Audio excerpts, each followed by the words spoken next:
अच्छा, type one के अंदर मैंने आपको क्या बताया कि 3P वाला ट्राइएड आपने इसमें याद रखना है। 3P में क्या आएगा? पैंक्रियाटिक का ट्यूमर हो रहा है, पैराथायरॉइड हाइपरप्लेजिया और पिट्यूटरी एडिनोमा हो रहा है।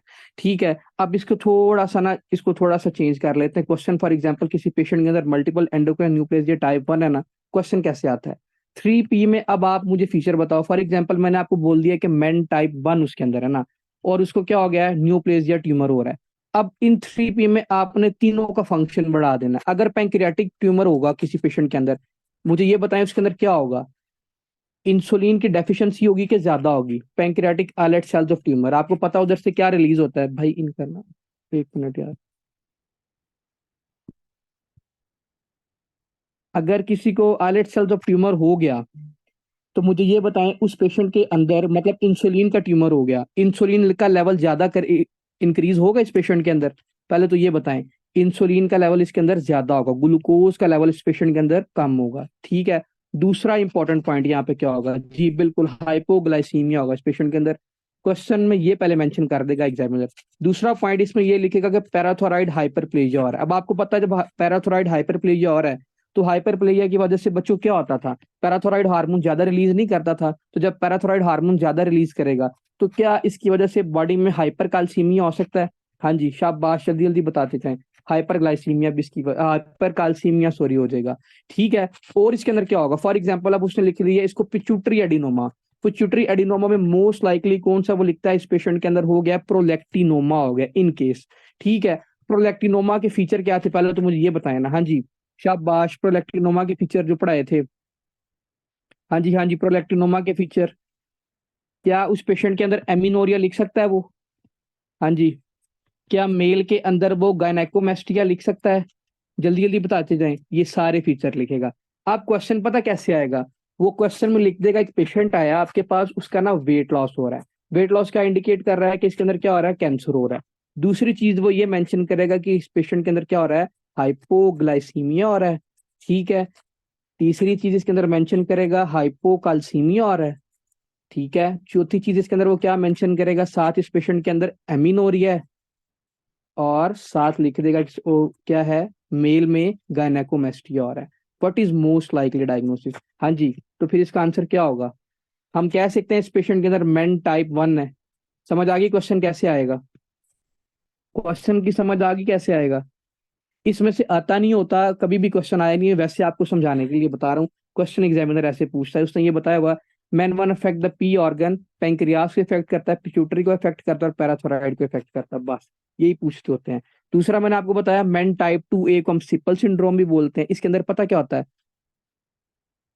Multiple endocrine neoplasia.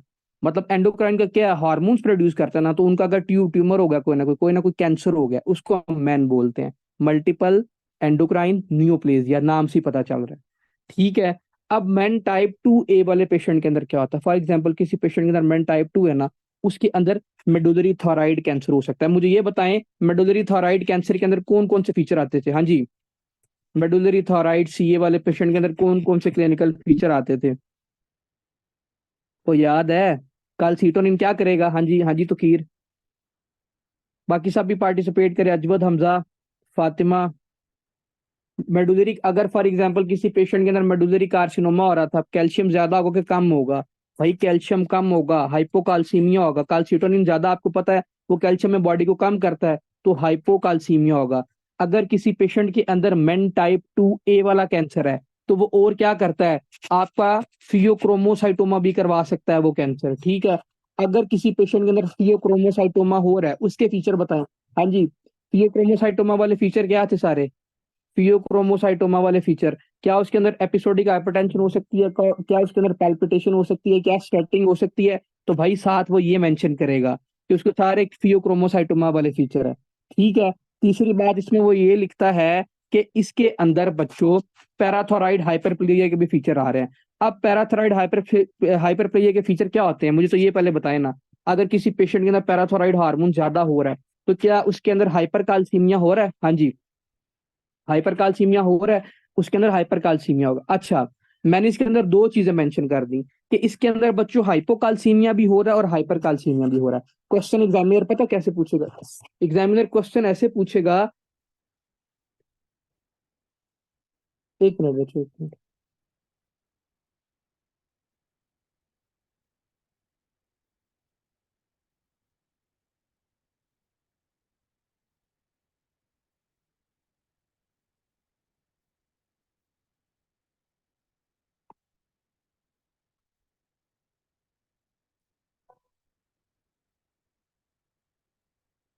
अच्छा, मैंने इसके अंदर क्या बताया बच्चों, एग्जामिनर पहले क्या लिखेगा कि इसके अंदर हाइपोकाल्सीमिया और है, ठीक है। साथ इसके अंदर वो ये लिखेगा कि एपिसोडिक हाइपरटेंशन है, स्वेटिंग ज्यादा से ज्यादा हो रही है। तीसरी एग्जामिनर इसके अंदर चीज पता क्या लिख देगा कि कभी कभार इसके अंदर हाइपर काल्सीमिया भी हो रहा है। हाइपर काल्सीमिया के भी सारे फीचर देगा, हाइपोकाल्सीमिया के भी फीचर देगा। मैंने जब आपको पढ़ाया था कि अगर किसी पेशेंट के अंदर कैल्शियम का लेवल ज्यादा होता है, कैल्शियम का लेवल कम होता है, उसमें एक स्पेसिफिक क्लिनिकल फीचर होता है, याद है किसी को? हाँ जी, किसी को वो फीचर याद है? शाबाश। मैंने इसको बड़ा डिटेल में एक्सप्लेन किया था। वो याद है? हाँ ना, अच्छी जवाब दे दो। मैंने आपको बताया था कि इस पेशेंट के अंदर सीजर होते हैं, याद आया कि नहीं आया? जब मैंने कहा था डीपोलराइजेशन करता है, थ्रेशोल्ड लेवल को उसको मेंटेन करता है, कि अगर फॉर एग्जांपल किसी के अंदर कैल्शियम का लेवल कम हो जाता है, फिर यहाँ कैल्शियम का लेवल ज्यादा हो सकता है। सीजर वाली मैंने बात बताई थी आप लोगों को शुरू में, याद आया कि नहीं? जब मैंने पैराथोराइड हार्मोन बताया था कि वो थ्रेशोल्ड पे लेके जाता है, एक के अंदर बार बार डिपोलराइजेशन हो रही होती है, एक के अंदर आपका थ्रेशोल्ड लेवल अचीव नहीं हो रहा होता, कैल्शियम लो की वजह से या कैल्शियम हाई की वजह से। तो हम लिख सकते हैं कि इसके अंदर सीजर हो सकते हैं मैन टाइप 2 वाले पेशेंट के अंदर। हाँ जी, जल्दी जल्दी बताएं। हम मैन टाइप 2 ए वाले के अंदर लिख सकते हैं कि इसके अंदर सीजर हो रहे हैं। साथ मैं इसके मेंशन कर दूं कि एपिसोडिक हाइपरटेंशन हो रही है। हाँ जी, लिख सकता हूँ इसमें मैं ये दोनों बातें, और फिर मैं आपसे पूछूं साथ वेट लॉस हो रहा है, कि इसके अंदर क्या हो रहा है, तो हम कह सकते हैं इसके अंदर सिपल सिंड्रोम हो रहा है या मैन टाइप 2 ए हो रहा है। शाबाश। समझ आई कि नहीं आई? ये पहले आपको सारी बातें पढ़ाई हुई हैं।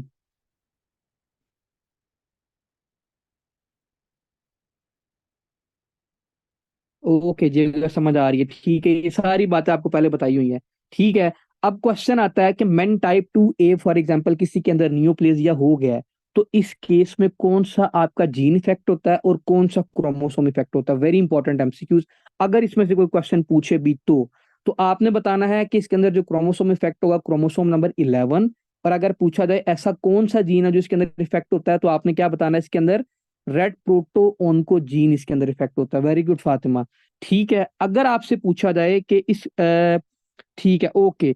अगर आपसे पूछा जाए कि फॉर एग्जांपल एक पेशेंट आया, उसको मेन टाइप 2 बी कैंसर है।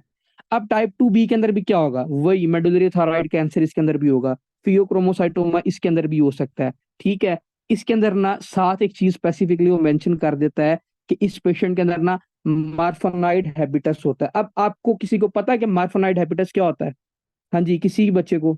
इसके अंदर भी प्रोटोन को जीन इन्वॉल्व होगा, सारी बातें इसके अंदर भी वही हैं। आपने बताना है कि इसके अंदर मार्फानाइड हैबिटस का मतलब ये होता है, सबसे पहले बताना है ये तो कंजेनाइटल डिजीज है। कंजेनाइटल फॉर एग्जांपल अगर किसी के अंदर डिजीज होगी, इस पेशेंट के अंदर क्या क्या फीचर आएंगे? इसके अंदर बताना है आपने इंटेलेक्चुअल डिसेबिलिटी हो सकती है, साइकोमोटर,